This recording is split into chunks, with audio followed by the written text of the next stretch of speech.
आइए आपको सीधे लेकर चलते हैं उत्तर प्रदेश के वाराणसी में, जहां पर प्रधानमंत्री नरेंद्र मोदी देव दीपावली के समारोह में शामिल हुए हैं। आइए आपको दिखाते हैं। तो बता दें आपको कि आज बनारस में देव दिवाली का समारोह मनाया जा रहा है और इसी को लेकर सीधी तस्वीरें आपको दिखा रहे हैं अब बनारस से, जहां पर प्रधानमंत्री नरेंद्र मोदी पहुंचे हुए हैं। और बता दें आपको कि आज पीएम मोदी देव दीपावली के पर्व पर पहुंचे हुए हैं और वहां पर आज बनारस को कई बड़ी सौगातें भी दी जा सकती हैं। 51 लाख दियों से बनारस को सजाया गया है और मुख्यमंत्री योगी आदित्यनाथ भी वहां पर पहुंचे हुए हैं। तो काशी में आज अलौकिक दृश्य देखने को मिलेगा, तो वहीं पर रात का जो नजारा होगा वो काफी अद्भुत होगा। मंच पर देर में प्रधानमंत्री रहे हैं पर पधार चुके हैं कि यशस्वी प्रधानमंत्री। तो सीधी लाइव तस्वीरें आप वाराणसी से देख रहे हैं, जहां पर प्रधानमंत्री नरेंद्र मोदी मंच पर पहुंचे हुए हैं। यहां पर वो सभी जनता को संबोधित करेंगे और प्रदेशवासियों को संबोधित करेंगे प्रधानमंत्री नरेंद्र मोदी। साथ ही साथ आप देख सकते हैं यहाँ पर उनका भव्य स्वागत किया जा रहा है और खुद उत्तर प्रदेश के मुख्यमंत्री योगी आदित्यनाथ भी उनके साथ मौजूद हैं। हाथ जोड़कर सभी को नमन करते हुए प्रधानमंत्री नरेंद्र मोदी दिखाई दे रहे हैं। तो आज काशी में प्रधानमंत्री की देव दीपावली मनाई जा रही है और आपको बता दें कि कार्तिक मास में देव दीपावली मनाई जाती है बनारस में, क्योंकि कहा यह जाता है कि आज शिव भगवान ने बनारसी में दिवाली मनाई थी और इसी को लेकर यह आयोजन किया जाता है। तो वाराणसी में आप ये लाइव तस्वीरें देख रहे हैं, जहां पर प्रधानमंत्री नरेंद्र मोदी हैं और साथ ही साथ उनके साथ उत्तर प्रदेश के मुख्यमंत्री योगी आदित्यनाथ मौजूद हैं। राजमार्ग के 6 लेन चौड़ीकरण की परियोजना के इस लोकार्पण समारोह में हम हृदय से, रोम रोम से माननीय प्रधानमंत्री जी का स्वागत करते हैं। साथ ही मंच पर आसीन माननीय मुख्यमंत्री, माननीय उप मुख्यमंत्री महोदय और माननीय सांसदगण तथा यहाँ उपस्थित समस्त अतिथियों का स्वागत करते हैं। मैं चाहूंगी जोरदार तालियों से एक बार माननीय प्रधानमंत्री महोदय का स्वागत और अभिनंदन करें। आज काशी उल्लसित है। देव दीपावली से, असंख्य दीपों से तो ये काशी शाम को जगमगाएगी, लेकिन यहाँ मौजूद लोगों की आंखों में अभी से प्रेम के, उल्लास के, आह्लाद के दीप जगमगा रहे हैं और वैसी ही आत्मीयता और प्रेम माननीय प्रधानमंत्री महोदय के चेहरे पर भी आलोकित हो रहा है, क्योंकि काशी तो उनके रोम रोम में बसती है। सड़कें बस आवागमन का ही माध्यम नहीं, बल्कि एक सशक्त, समृद्ध राष्ट्र के निर्माण की आधारशिला भी होती हैं। सड़कों पर व्यक्ति और वाहन ही नहीं चलते, बल्कि विकास भी दौड़ता है और इसी क्रम में विकास का एक नया अध्याय शुरू होगा इस लोकार्पण समारोह से। सबका साथ, सबका विकास, सबका विश्वास, इस मंत्र के साथ आत्मनिर्भर उत्तर प्रदेश के माध्यम से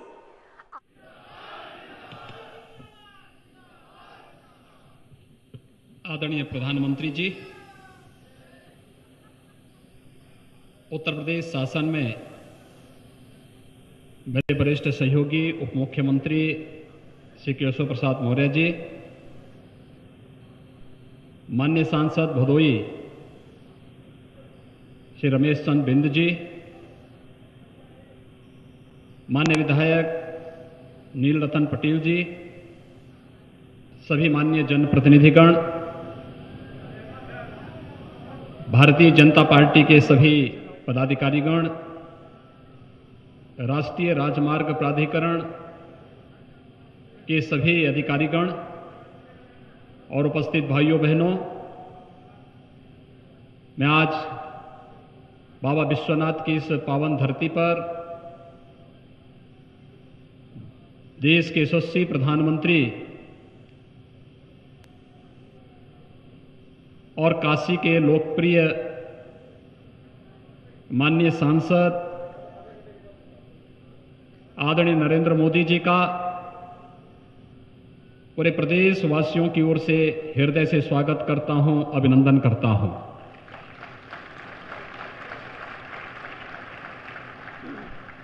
भाइयों बहनों,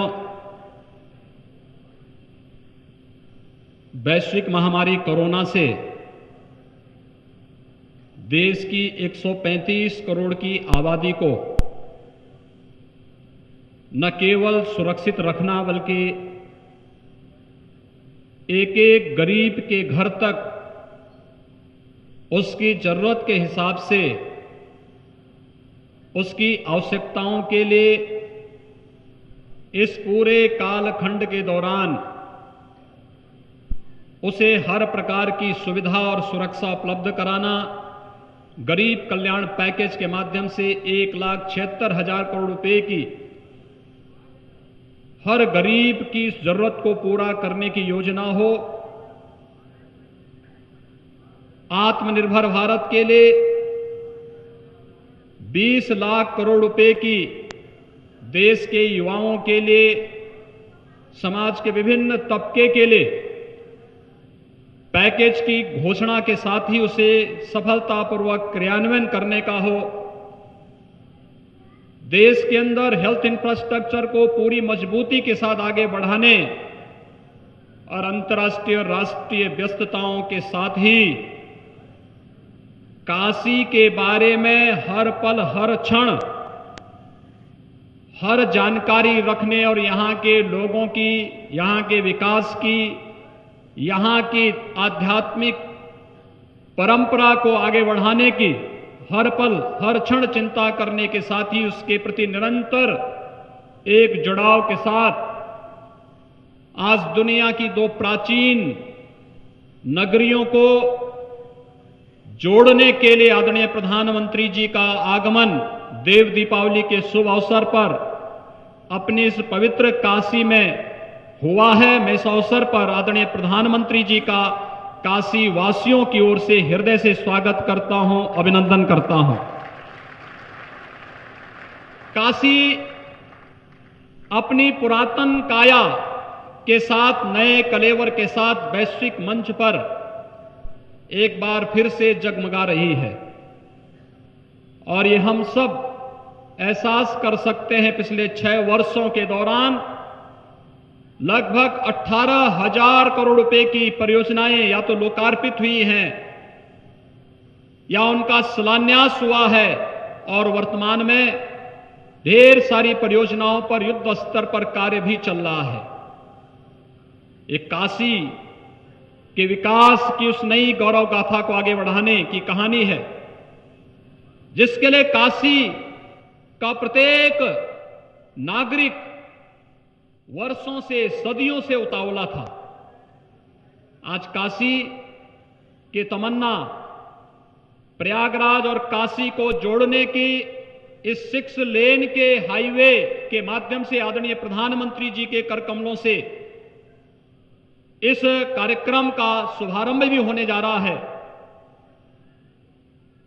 पूरे देश के अंदर 2014 के बाद हाईवे निर्माण की गति या देश के अंदर इंफ्रास्ट्रक्चर डेवलपमेंट के लिए जो कार्यक्रम प्रारंभ हुए और विगत 3.5 वर्ष के दौरान आदरणीय प्रधानमंत्री जी के आशीर्वाद और उनके अनुकंपा से प्रदेश के अंदर इंफ्रास्ट्रक्चर डेवलपमेंट के भी जो कार्यक्रम आगे बढ़े, आज उसका परिणाम है कि 2014 के पहले की बात छोड़िए, 2014 के बाद अगर हम प्रतिदिन उत्तर प्रदेश के अंदर हाईवे के निर्माण की स्पीड को देखेंगे तो एवरेज लगभग 2 किलोमीटर मार्ग हाईवे का निर्माण प्रतिदिन उत्तर प्रदेश के अंदर हुआ है। ये विकास की एक नई कथा को आदरणीय प्रधानमंत्री जी के नेतृत्व में देश के अंदर लिखे जाने की एक नई व्यवस्था हम सब अपनी आंखों से देख रहे हैं। आज के इस अवसर पर अपनी तमाम व्यस्तताओं के बावजूद आदरणीय प्रधानमंत्री जी ने भारत को दुनिया के सामने जिस मजबूती के साथ रखा है, हम सब देख रहे हैं। सामरिक दृष्टि हो, भारत की सुरक्षा का मामला हो, भारत को आत्मनिर्भर बनाने के लिए स्थानीय उत्पाद को प्रमुखता के साथ आगे बढ़ाने का हो या फिर विकास की योजनाओं का लाभ एक एक नागरिक तक पहुंचाने का हो, पूरी प्रतिबद्धता और पूरी ईमानदारी के साथ एक कार्यक्रम आगे बढ़ रहे हैं।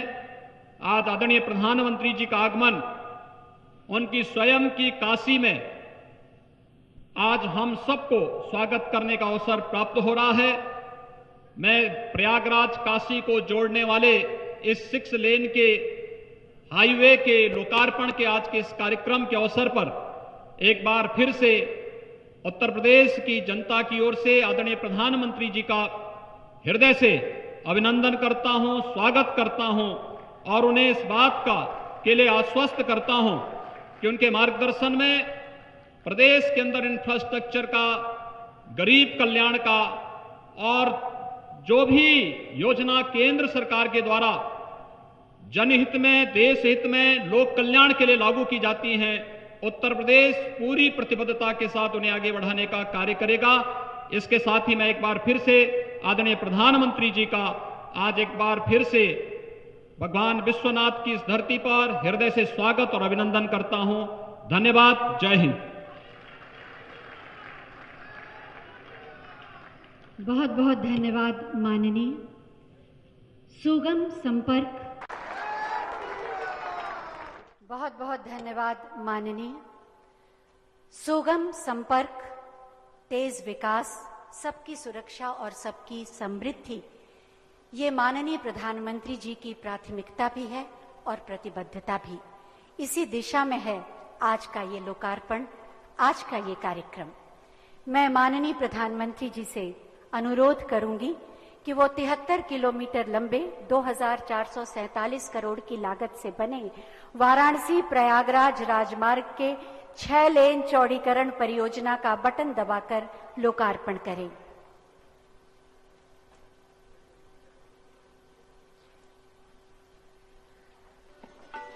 बटन दबा, पर्दा हटा,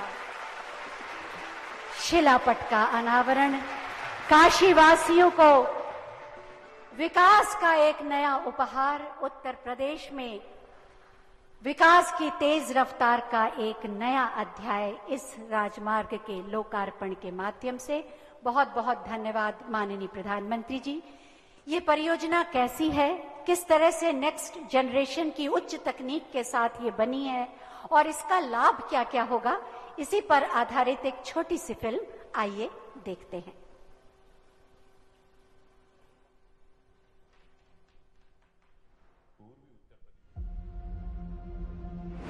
पूर्वी उत्तर प्रदेश में सुगम यातायात और विकास को गति देने के उद्देश्य से राष्ट्रीय राजमार्ग विकास कार्यक्रम के 5वें चरण के अंतर्गत राष्ट्रीय राजमार्ग 19 के प्रयागराज से वाराणसी खंड का 6 लेन में चौड़ीकरण किया गया है।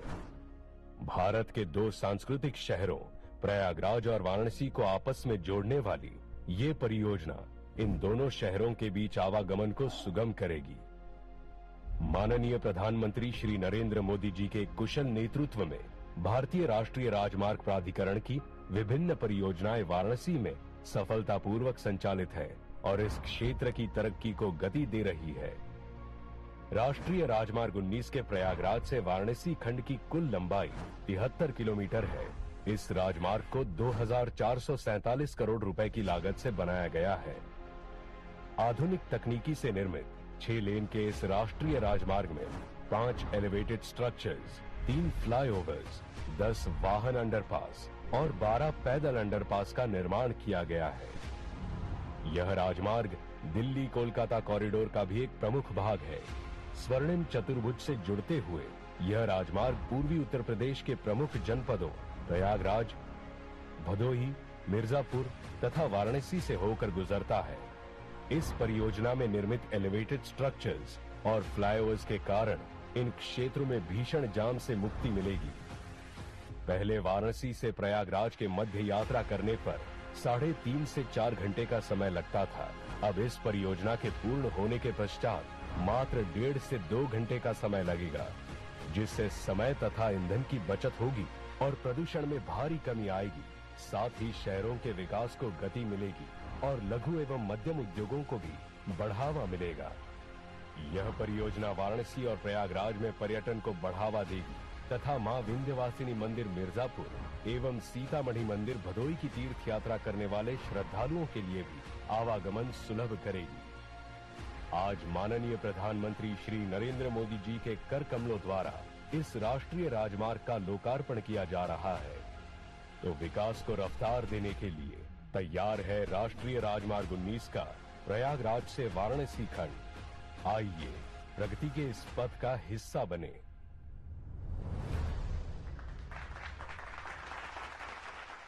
उत्सव से जब जन कल्याण का उद्देश्य जुड़ जाता है तो वास्तव में उत्सव की शोभा और सार्थकता और बढ़ जाती है। आज का ये आयोजन देव दीपावली में शाम को सजे असंख्य दीपों की आभा में विकास के रंग भी जोड़ देगा। 135 करोड़ भारतीयों के हृदय में उम्मीद, विश्वास, विकास, स्वावलंबन और गौरव के दीप जलाने वाले माननीय प्रधानमंत्री जी से हम पूरे आदर के साथ अनुरोध करेंगे कि अपने ओजस्वी प्रेरणादायी उद्बोधन से हमारे हौसलों को एक बार फिर नई शक्ति दें। आपकी जोरदार तालियों के साथ माननीय प्रधानमंत्री जी।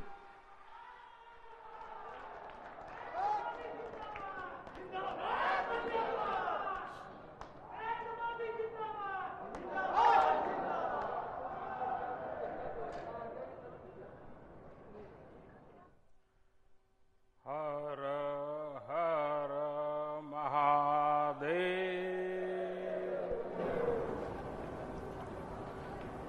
मेरी काशी के मेरे प्यारे भाई और बहनों,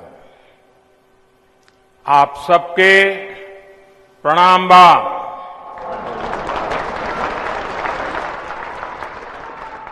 विशेषकर राजा तालाब, मिर्जा मुराद, कछवा, कपसेठी, रोहनिया, सेवापुरी क्षेत्र के अन्न देवता लोगन के प्रणाम हो।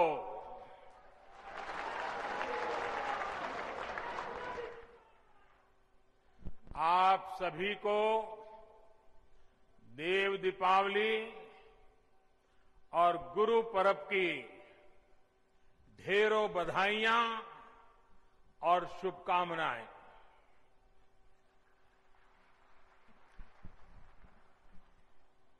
उत्तर प्रदेश के मुख्यमंत्री श्रीमान योगी आदित्यनाथ जी, उप मुख्यमंत्री श्री केशव प्रसाद मौर्य जी, संसद में मेरे साथी भाई रमेश चंद जी और विशाल संख्या में पधारे हुए काशी के मेरे प्यारे भाइयों और बहनों, देव दीपावली और गुरु नानक देव जी के प्रकाशोत्सव पर आज काशी को आधुनिक इंफ्रास्ट्रक्चर का एक और उपहार मिल रहा है।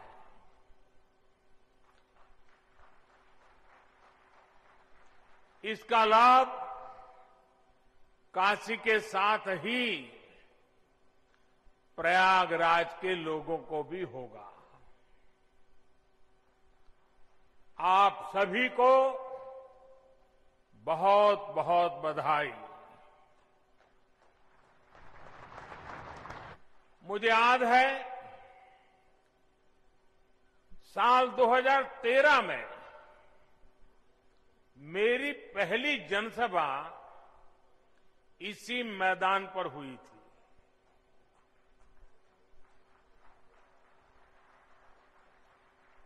और तब यहां से गुजरने वाला हाईवे 4 लेन का था। आज बाबा विश्वनाथ के आशीर्वाद से ये हाईवे 6 लेन का हो चुका है।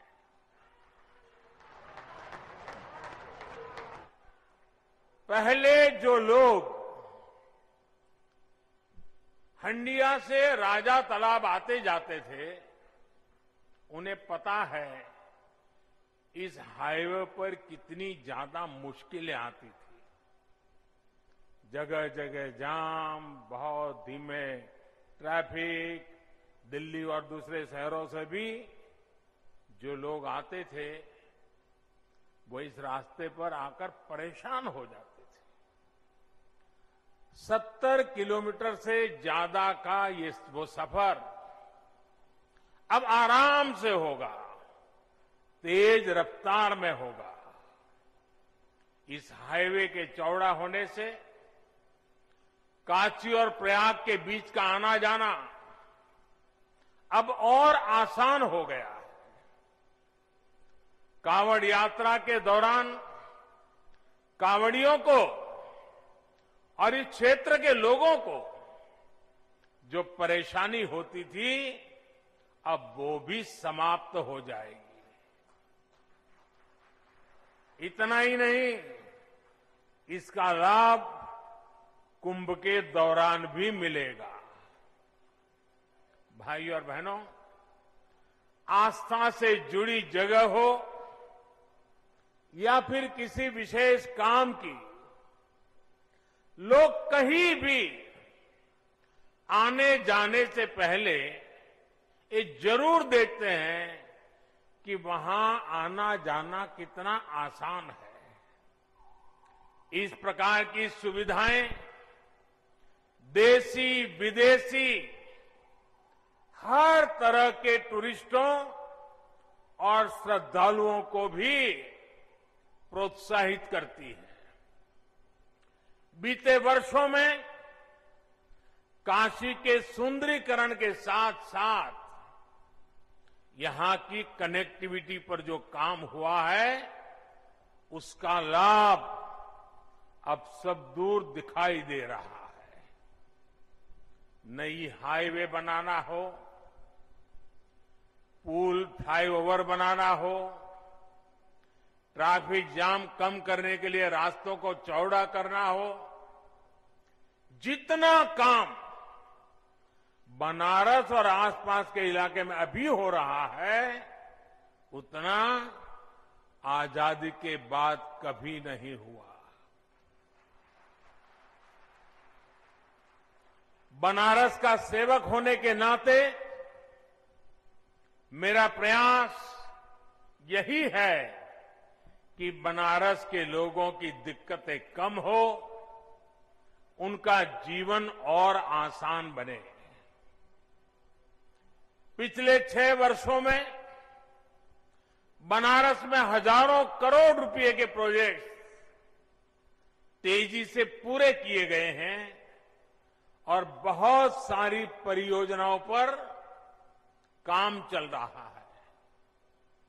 एयरपोर्ट से शहर को जोड़ने वाली सड़क आज बनारस में विकास कार्यों की पहचान बन गई है। रेलवे स्टेशन की कनेक्टिविटी भी बेहतर हुई है। यहां से कुछ दूरी पर ही रिंग रोड फेज 2 का भी कार्य तेजी से चल रहा है। इसके पूरा होने से सुल्तानपुर, आजमगढ़ और गाजीपुर से आने जाने वाले भारी वाहन, भारी व्हीकल्स शहर में एंट्री लिए बिना सीधे इस नए 6 लेन हाईवे से निकल सकेंगे। वहीं जिन दूसरे हाईवे पर निर्माण कार्य चल रहा है, वो भी जल्द ही पूरा करने का प्रयास किया जा रहा है। इन हाईवे के बनने से वाराणसी, लखनऊ, आजमगढ़ और गोरखपुर की यात्रा और आसान हो जाएगी। भाई और बहनों, अच्छी सड़कें, अच्छे रेल मार्ग, अच्छी और सस्ती हवाई सुविधाएं ये समाज के हर वर्ग को सुविधा देती है। विशेष तौर पर गरीब को, छोटे उद्यमियों को, मध्यम वर्ग को इसका सबसे ज्यादा लाभ मिलता है। जब निर्माण कार्य चलता है तो अनेक लोगों को रोजगार मिलता है। जब ये प्रोजेक्ट बनकर तैयार होते हैं तो समय बचता है, खर्च कम होता और परेशानी भी कम होती है। कोरोना के इस समय में भी श्रमिक साथियों के लिए रोजगार का बहुत बड़ा माध्यम इंफ्रास्ट्रक्चर के ये प्रोजेक्ट ही बने हैं। भाइयों और बहनों, मुझे खुशी है कि उत्तर प्रदेश में योगी जी और उनकी पूरी टीम ने सरकार बनने के बाद यहां भी इंफ्रास्ट्रक्चर निर्माण में अभूतपूर्व तेजी आई है। पहले उत्तर प्रदेश के इंफ्रास्ट्रक्चर की स्थिति क्या थी, ये आप सभी भली भांति जानते हैं। आज उत्तर प्रदेश की पहचान एक्सप्रेस प्रदेश के रूप में सशक्त हो रही है।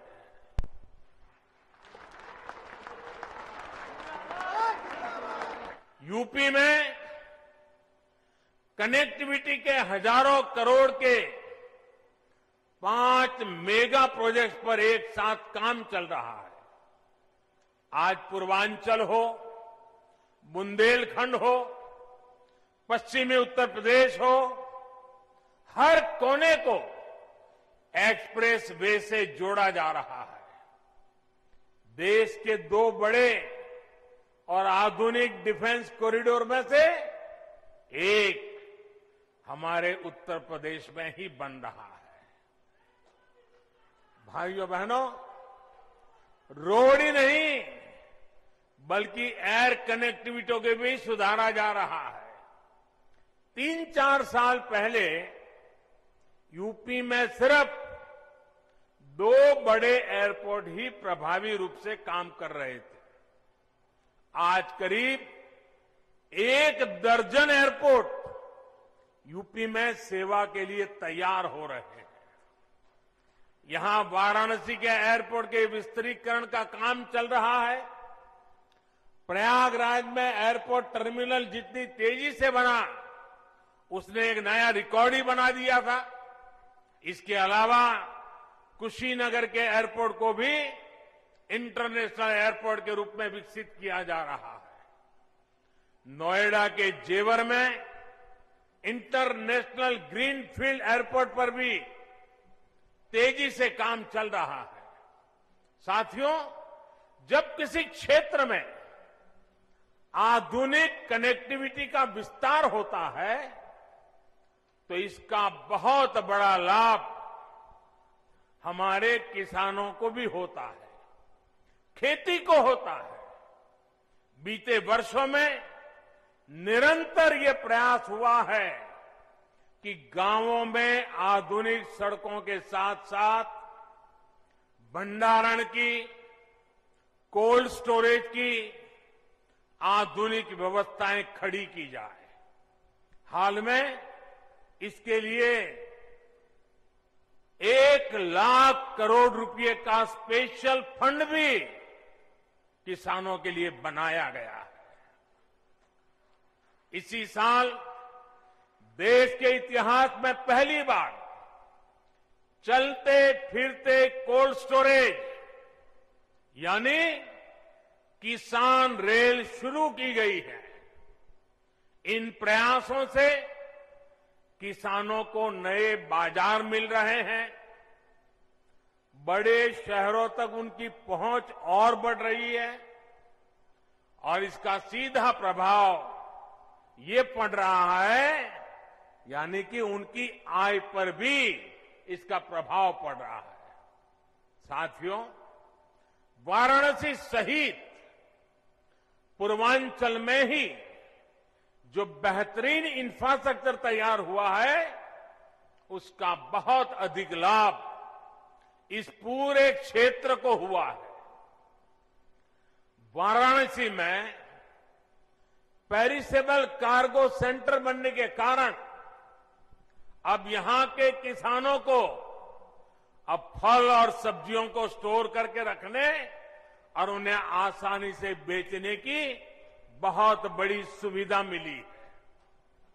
इस स्टोरेज कैपेसिटी के कारण पहली बार यहां के किसानों की उपज बड़ी मात्रा में विदेशों में निर्यात हो रही है।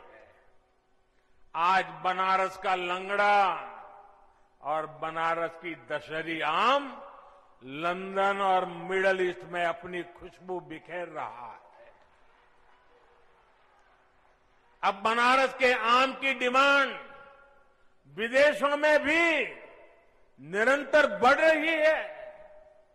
अब यहां जो पैकेजिंग की सुविधाएं तैयार हो रही है, उस वजह से पैकिंग के लिए दूसरे बड़े शहरों में जाने की जरूरत अब नहीं रहेगी। आम के अलावा इस साल यहां की ताजा सब्जियां भी दुबई और लंदन पहुंची है। ये एक्सपोर्ट हवाई मार्ग से हुआ है, यानी बेहतर हवाई सेवाओं का सीधा लाभ यहां के छोटे से छोटे किसानों को हो रहा है। गंगा जी पर जो देश का पहला इनलैंड वाटरवे है, इसका उपयोग किसानों की उपज के ट्रांसपोर्ट के लिए अधिक से अधिक कैसे हो, इस पर भी काम हो रहा है। साथियों, सरकार के प्रयासों और आधुनिक इंफ्रास्ट्रक्चर से किसानों को कितना लाभ हो रहा है, इसका एक बेहतरीन उदाहरण चंदौली का काला चावल, ब्लैक राइस है। ये चावल चंदौली के किसानों के घरों में समृद्धि लेकर के आ रहा है। चंदौली के किसानों की आय को बढ़ाने के लिए 2 साल पहले काले चावल की एक वैरायटी का प्रयोग यहां किया गया था। पिछले साल खरीफ के सीजन में करीब 400 किसानों को ये चावल उगाने के लिए दिया गया। इन किसानों की एक समिति बनाई गई, इसके लिए मार्केट तलाश किया गया। सामान्य चावल जहां 35-40 रुपए किलो के हिसाब से बिकता है, वहीं यहां बेहतरीन काला चावल 300 रुपये तक बिक रहा है। बड़ी बात यह भी है कि ब्लैक राइस को विदेशी बाजार भी मिल गया है। पहली बार ऑस्ट्रेलिया को यह चावल निर्यात हुआ है, वो भी करीब 850 रुपये किलो के हिसाब से। यानी जहां धान का एमएसपी 1800 रुपये है, वहीं काला चावल 8,500 रुपये प्रति क्विंटल बिका है। मुझे बताया गया है कि इस कामयाबी को देखते हुए इस बार के सीजन में लगभग 1000 किसान परिवार काले चावल की खेती कर रहे हैं। भाई और बहनों, किसान को आधुनिक सुविधाएं देना, छोटे किसानों को संगठित करके उनको बड़ी ताकत बनाना, किसानों की आय बढ़ाने के प्रयास निरंतर जारी है।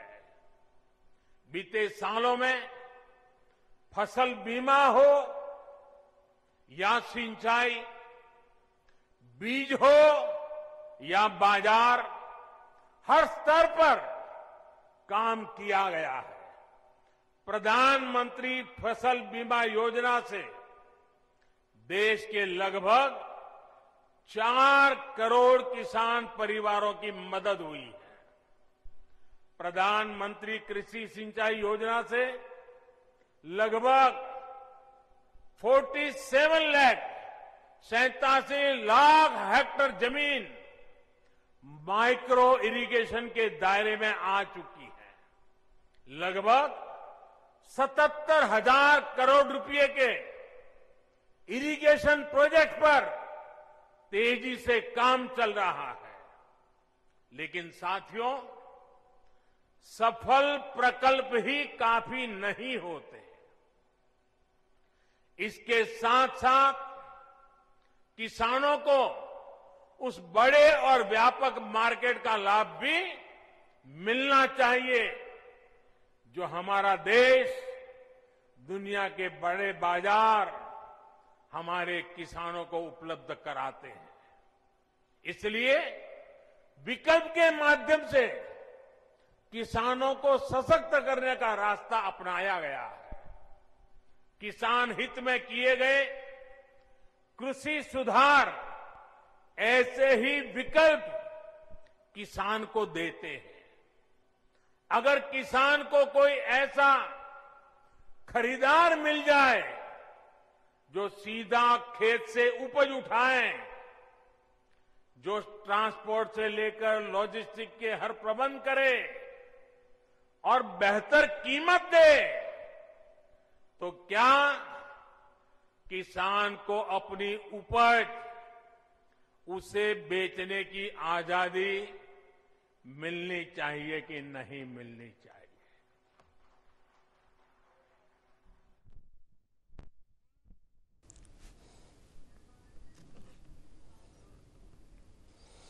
तो आप सुन रहे थे देव दीपावली में प्रधानमंत्री नरेंद्र मोदी का संबोधन।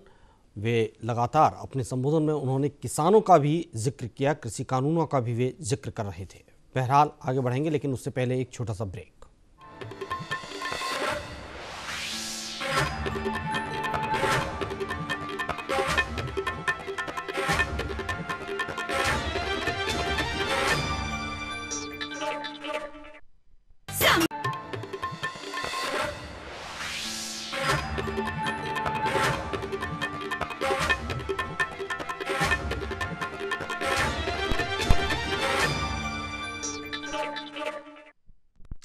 ब्रेक के बाद आपका स्वागत है और एक बार फिर सीधे आपको वाराणसी लिए चल रहे हैं, जहां खजूरी में प्रधानमंत्री नरेंद्र मोदी संबोधित कर रहे हैं।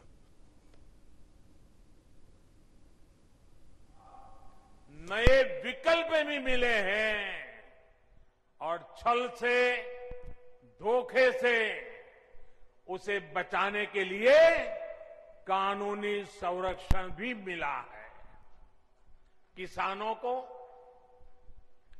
प्रकल्प के साथ ही नए विकल्प देने से ही हमारे कृषि क्षेत्र का कायाकल्प हो सकता है। सरकार की तरफ से प्रकल्प, किसान के लिए विकल्प, और दोनों साथ साथ चले तभी देश का कायाकल्प होता है। साथियों, सरकारें नीतियां बनाती हैं, कानून कायदे बनाते हैं। नीतियां और कानूनों को समर्थन भी मिलता है तो कुछ सवाल भी स्वाभाविक ही है। ये लोकतंत्र का हिस्सा है और भारत में ये जीवंत परंपरा रही है।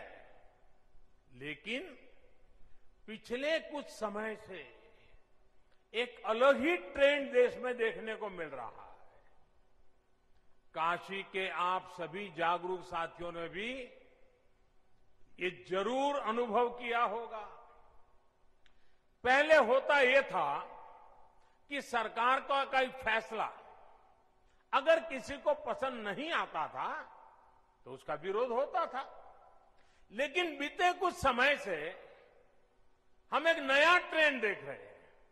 हम अब देख रहे हैं कि अब विरोध का आधार फैसला नहीं, बल्कि भ्रम फैलाकर, आशंकाएं फैलाकर, फिर तो भविष्य में ऐसा होगा, फिर तो भविष्य में ऐसा होगा।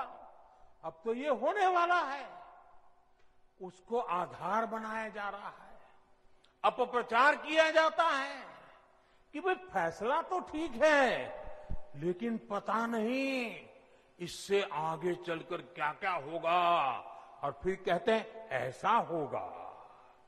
जो अभी हुआ ही नहीं है, जो कभी होगा ही नहीं, उसको लेकर समाज में भ्रम फैलाया जाता है। ऐतिहासिक कृषि सुधारों के मामले में भी जानबूझकर यही खेल खेला जा रहा है।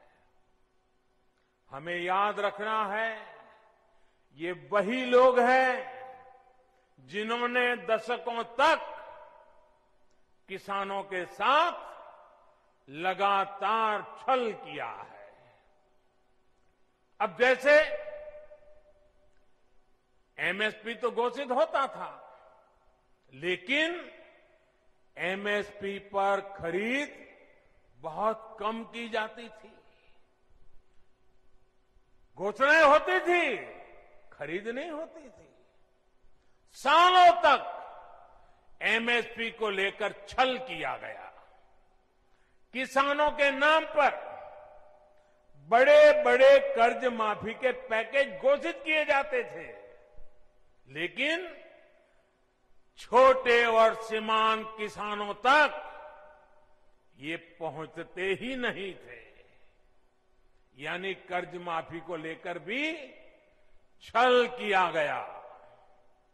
किसानों के नाम पर बड़ी बड़ी योजनाएं घोषित होती थी, लेकिन वो खुद मानते थे कि 1 रुपये में से सिर्फ 15 पैसे ही किसान तक पहुंचते हैं। यानी योजनाओं के नाम पर छल, किसानों के नाम पर खाद पर बहुत बड़ी सब्सिडी दी गई, लेकिन ये फर्टिलाइजर खेत से ज्यादा काला बाजारियों के पास पहुंच जाता था। यानी यूरिया खाद के नाम पर भी छल। किसानों को प्रोडक्टिविटी बढ़ाने के लिए कहा गया, लेकिन प्रॉफिटेबिलिटी किसान के बजाय किसी और की सुनिश्चित की गई। पहले वोट के लिए वादा और फिर छल, यही खेल लंबे समय तक देश में चलता रहा है। साथियों, जब इतिहास छल का रहा हो, तब 2 बातें बड़ी स्वाभाविक है।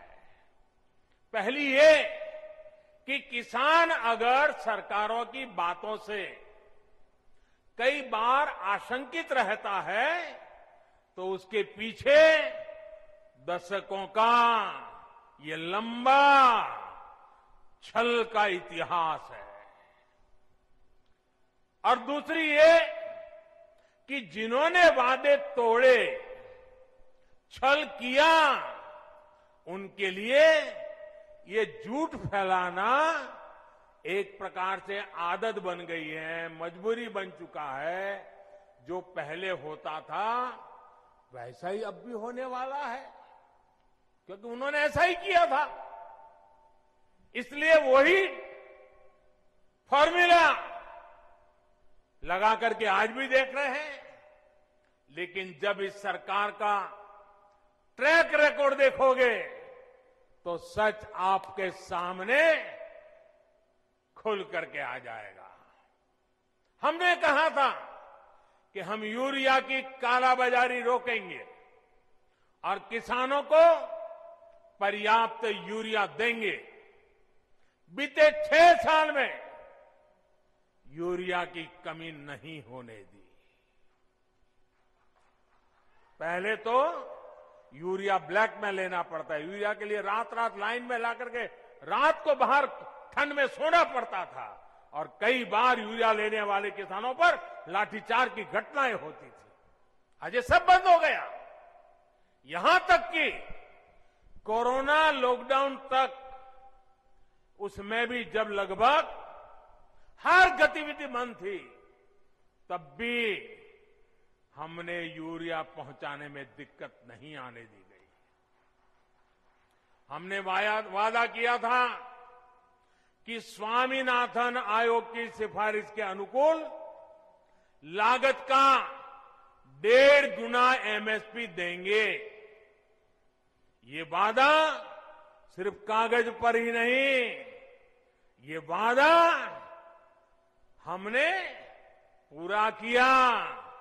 और इतना ही नहीं, किसान के बैंक खाते तक पैसे पहुंचे, इसका प्रबंध किया। साथियों, सिर्फ दाल की ही बात करें, पल्सीज की बात करें, 2014 से पहले के 5 सालों में, हमारे जो पहले वाली सरकार थी उसके 5 सालों में लगभग 650 करोड़ रुपए की ही दाल किसान से खरीदी गई थी। कितनी? 650 करोड़। कितना भैया? जरा बताइए, पूरे देश में कितना? 650 करोड़। लेकिन हमने 5 साल में क्या किया आकर के? हमारे 5 सालों में हमने लगभग 49,000 करोड़, 49,000 करोड़, यानी करीब करीब 50,000 करोड़ रुपए की दालें एमएसपी पर खरीदी है। यानी लगभग 75 गुना बढ़ोतरी। कहां 650 करोड़ और कहां करीब करीब 50,000 करोड़। 2014 से पहले के 5 सालों में, उनकी आखिरी सरकार की मैं बात कर रहा हूं, 5 सालों में पहले की सरकार ने 2 लाख करोड़ रुपए का धान खरीदा था पूरे देश में, 2 लाख करोड़ का एमएसपी पर। लेकिन हमने हमारे 5 साल में धान के लिए 5 लाख करोड़ रुपए एमएसपी के रूप में किसानों तक हमने पहुंचा दिए हैं साथियों। यानी लगभग 2.5 गुना ज्यादा पैसा किसान के पास पहुंचा है। 2014 से पहले के 5 सालों में गेहूं की खरीद पर 1.5 लाख करोड़ रुपए के आसपास ही किसानों को मिला। 1.5 लाख करोड़ उनकी सरकार के 5 साल। हमने 5 साल में गेहूं पर 3 लाख करोड़ रुपए किसानों को एमएसपी का मिल चुका है, यानी लगभग 2 गुना। अब आप ही बताइए कि अगर मंडियां और एमएसपी को ही हटाना था तो इतनी बड़ी हम ताकत क्यों देते भाई? हम इन पर इतना निवेश ही क्यों करते? हमारी सरकार तो मंडियों को और आधुनिक बनाने के लिए, मजबूत बनाने के लिए करोड़ों रुपए खर्च कर रही है।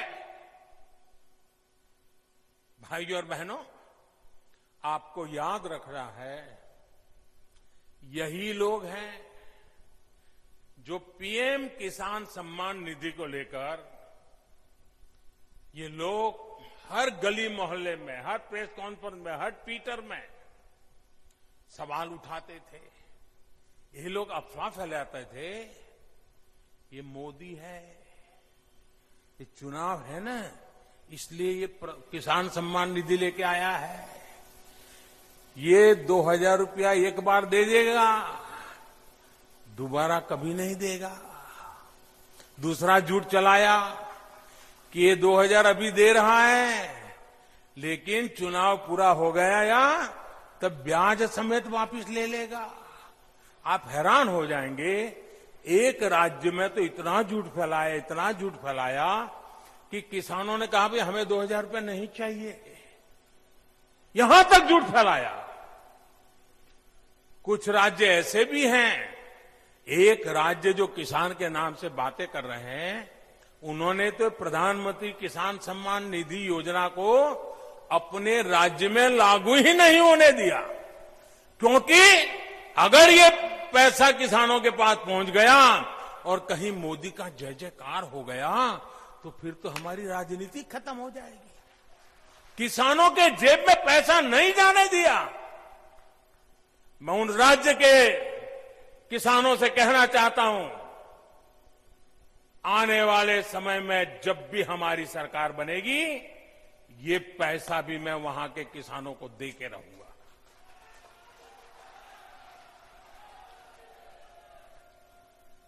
साथियों, देश के 10 करोड़ से ज्यादा किसान परिवारों के बैंक खाते में सीधी मदद दी जा रही है और ये प्रधानमंत्री किसान सम्मान निधि के द्वारा लगातार चल रहा है। साल में 3 बार देते हैं और अब तक 1 लाख करोड़ रुपया सीधा किसानों के बैंक खाते में पहुंच चुका है। साथियों, हमने वादा किया था कि किसानों के लिए पेंशन योजना बनाएंगे। आज पीएम किसान मानधन योजना लागू है और बहुत कम समय में ही 21 लाख किसान परिवार इसमें जुड़ भी चुके हैं। भाइयों और बहनों, वादों को जमीन पर उतारने के इसी ट्रैक रिकॉर्ड के बल पर किसानों के हित में नए कृषि सुधार कानून लाए गए हैं। किसानों को न्याय दिलाने में ये कितने काम आ रहे हैं, ये आए दिन हम जरूर देखेंगे, अनुभव करेंगे और मुझे विश्वास है मीडिया में भी इसकी सकारात्मक चर्चाएं होगी और हमें देखने भी मिलेगा, पढ़ने को भी मिलेगा।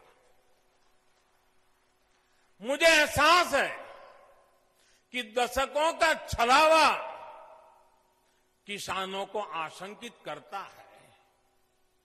किसानों का दोष नहीं है, लेकिन मैं देशवासियों को कहना चाहता हूं, मैं मेरे किसान भाई बहनों को कहना चाहता हूं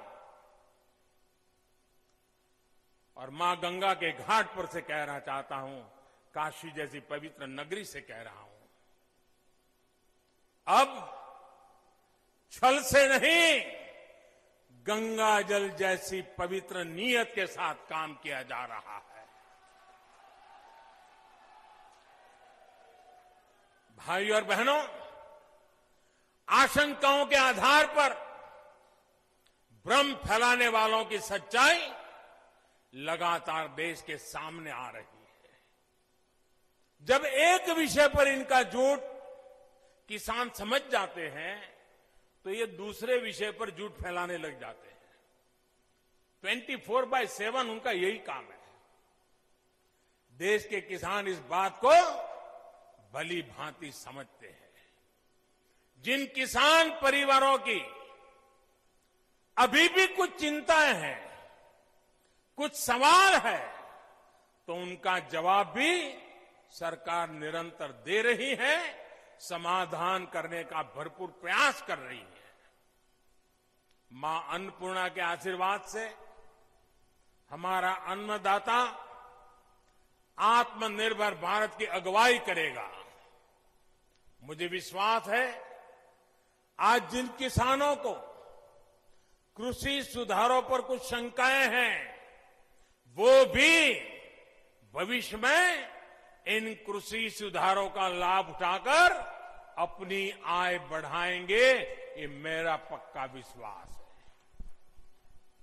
अंत में फिर एक बार आप सभी को इस आधुनिक हाईवे के लिए मैं बहुत बहुत बधाई देता हूं। काशी का रूप और स्वरूप यूं ही भव्य बनता रहे, इसके लिए हमारे प्रयास निरंतर चलते रहेंगे। अभी मेरे बनारस में और भी कार्यक्रम हैं, यहां भी कई विषयों पर विस्तार से बात करूंगा। कोरोना के कारण इस बार मुझे आने में थोड़ा विलंब हुआ, लेकिन आज आपके दर्शन हो गए, मुझे नई ऊर्जा मिल गई, आपके आशीर्वाद मिल गए, काम करने की नई ताकत मिल गई। आप इतनी बड़ी मात्रा में आकर के आशीर्वाद दे रहे हैं, यही मेरी ऊर्जा है, यही मेरे लिए आशीर्वाद है। मैं आपका बहुत बहुत आभारी हूं। मेरे साथ दोनों मुट्ठी बंद करके पूरी ताकत से बोलिए, भारत माता की, भारत माता की, भारत माता की, भारत माता की। बहुत बहुत धन्यवाद।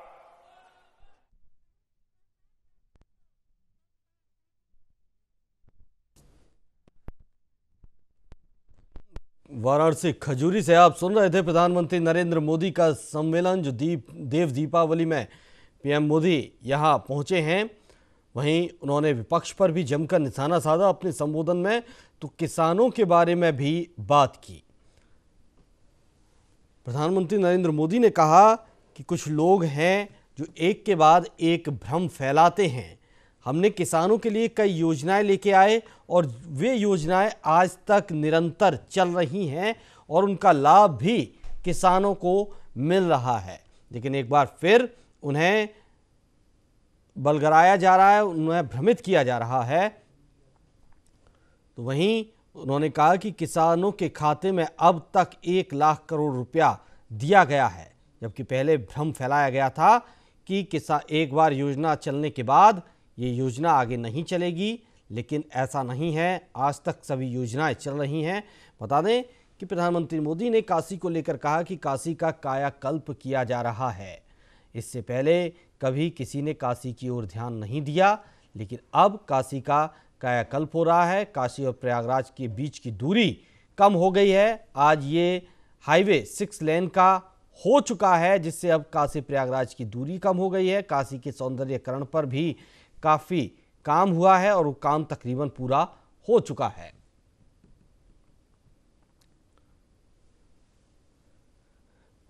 किसानों को लेकर प्रधानमंत्री नरेंद्र मोदी ने कहा कि पहले यूरिया ब्लैक में मिलता था और हमारी सरकार आई थी, तब हमने कहा था कि यूरिया की ब्लैकिंग खत्म करेंगे, और आज ऐसा ही है। पहले किसानों को लाइन लगानी पड़ती थी, ठंड में रात भर खुले में सोना पड़ता था, और बावजूद इसके भी किसानों पर लाठियां बरसाई जाती थीं। लेकिन आज ऐसा नहीं है। पर्याप्त मात्रा में किसानों को यूरिया मिल रहा है। यूरिया की कालाबाजारी खत्म की गई है। प्रधानमंत्री नरेंद्र मोदी ने खजूरी में आज 6 लेन हाईवे का उद्घाटन किया। उन्होंने इस बार 1000 उन्होंने कहा कि अब किसान विदेशों में भी निर्यात कर रहे हैं। काला चावल ऑस्ट्रेलिया में निर्यात हो रहा है। ताज़ा सब्जियां दुबई और लंदन पहुंच रही हैं। किसानों को बड़े और व्यापक बाजार भी मिलने चाहिए। किसानों का लाभ किसी और को मिलता रहा अब तक, लेकिन इन कानून लाने के बाद ऐसा नहीं होगा। जो कृषि कानून किसानों के लिए लाए गए हैं, उसका फ़ायदा भविष्य में उन्हें ज़रूर दिखेगा, और हम इसके फ़ायदे मीडिया में सुनेंगे भी और पढ़ेंगे भी। तो वहीं प्रधानमंत्री नरेंद्र मोदी ने हर हर महादेव के साथ अपना संबोधन शुरू किया।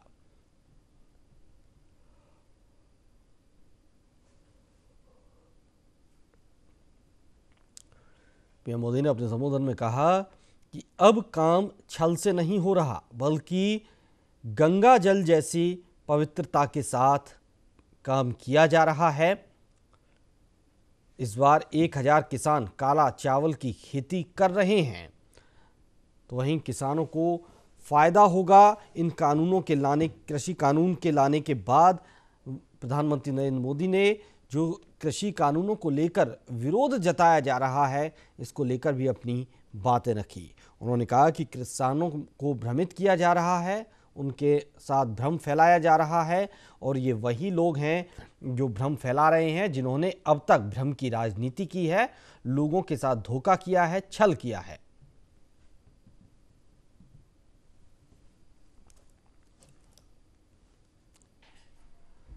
हर हर महादेव के संबोधन के साथ प्रधानमंत्री नरेंद्र मोदी ने अपनी बात शुरू की।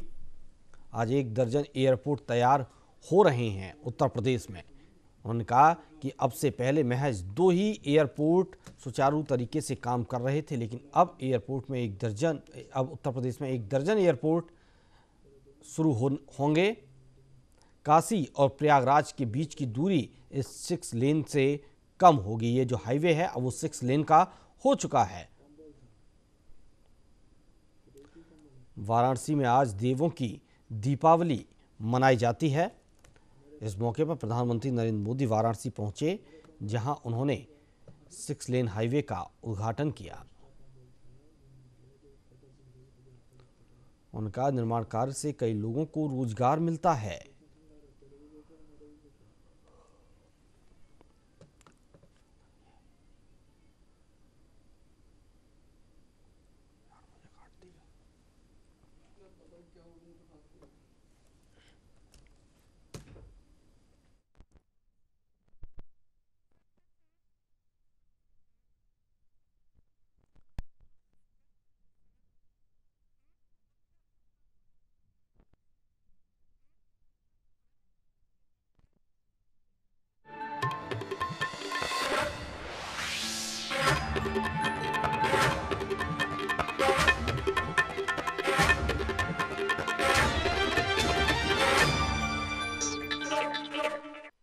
आपके